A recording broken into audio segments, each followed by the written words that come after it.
கலைமகள் தோன்றி எல்லா இருந்தாலும் தமிழ்நாட்டு படிப்பில் அப்பெல்லாம் அடைந்த பிற்பாடு என்றும் வருந்திய புரட்சியின் பலவனையில் கல்வி தாய் விதிக்க கண்டவிதர் காமராசரை மனிதர்கள் எங்கும் சுதந்திரமாக வைத்திருக்கிறார்கள், ஆனால் என்றும் தலைகளால் கூட்டப்படுகிறார்கள் என்று வெடிகுண்டு வெடிக்க செய்து ரூசோ ஆனாலும் தமிழகத்தின் கண்மணிகள் காமராசர் அவர்களை அவர் பிரெஞ்சு சுதந்திர தந்தை என்று நாங்கள் பெருமையோடு சொல்லலாம். பேசி பேசி பார்த்தாலும் பேசுவதற்கு இன்னும் மீண்டும் இடமாய் அறைகள் இருந்து கொண்டே இருப்பது அங்கு காமராசரின் வாழ்வு. ஆண்டு 100 ஆனாலும் பேசும் பொருள் கொண்டே இருப்பது காமராசர் மட்டுமே என்றும் இன்னும் பேசுவதற்கு நம் தலைவன் இருக்கிறார் என்று அவர் காமராசர் பற்றி நாம் கூறலாம். அவர் காமராசர்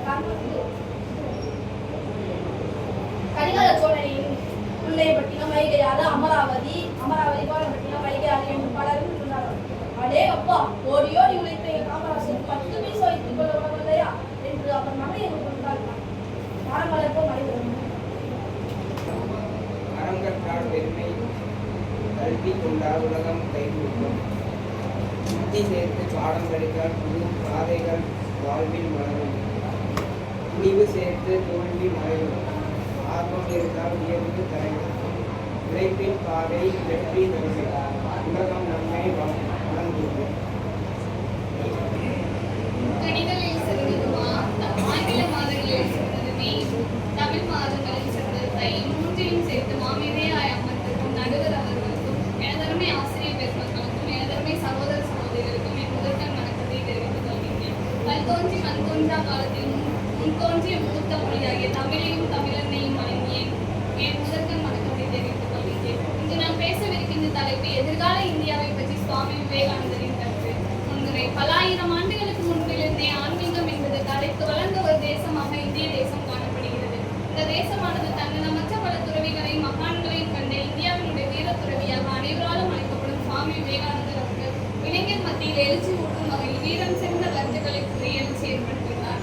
என்னிடம் 100 இளைஞர்களை கொண்டு உலகத்தையே மாற்றி காட்டுகிறேன் என்றார் சுவாமி விவேகானந்தர். அத்தனை நான் அசைக்க முடியாத நம்பிக்கையை நம் இளைஞர் மேல் வைத்தார்கள் முன்னோர்கள். நம் நாட்டின் வளர்ச்சியில் இளைஞர்களின் பங்கை பற்றி வாழ்க்கை வரலாறு. சிறந்ததொரு ஆன்மீகவாதியாகவும் தத்துவ ஞானியாகவும் துறவியாகவும் காணப்படும் சுவாமி விவேகானந்தர் அவர்கள் 1863ஆம் ஆண்டு ஜனவரி மாதம் 12ஆம் தேதி இந்தியாவின் மேற்கு வங்காளத்தில் கல்கத்தா என்ற இடத்தில் பிறந்தார். இவரது பெற்றோர் விஸ்வநாத் தத்தா புவனேஸ்வரி தேவி என்போராகும். இவரது இயற்பெயர் நரேந்திரநாத் தத்தா. இவரது குரு ஸ்ரீ ராமகிருஷ்ண பரமஹம்சர் ஆவார்.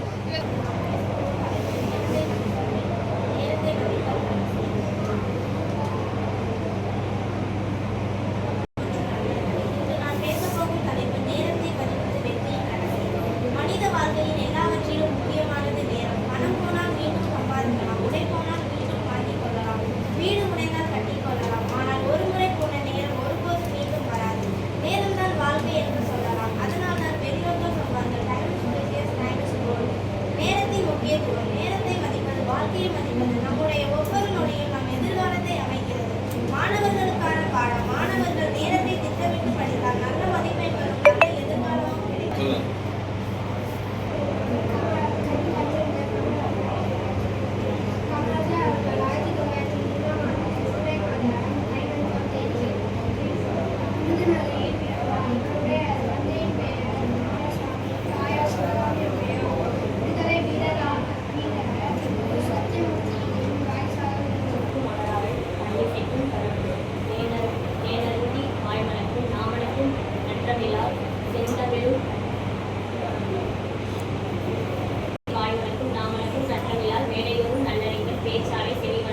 பூமணக்கும் தாழ்வியதால் கூறிக்கொள்ளும் பூவையாய் கண்டதுமே கரிமணக்கும் காமணக்கும் பாரதியின் வாய் திறந்தால் பைந்தமிழர் வாழ்வெல்லாம் புகழ் மணக்கும்.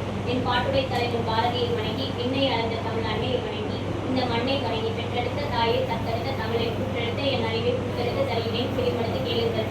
இயற்கையின் இனிய குரல் காற்றின் சலசலப்பு பாடலாகும், கிளியின் கீச்சல் கவிதையாகும்.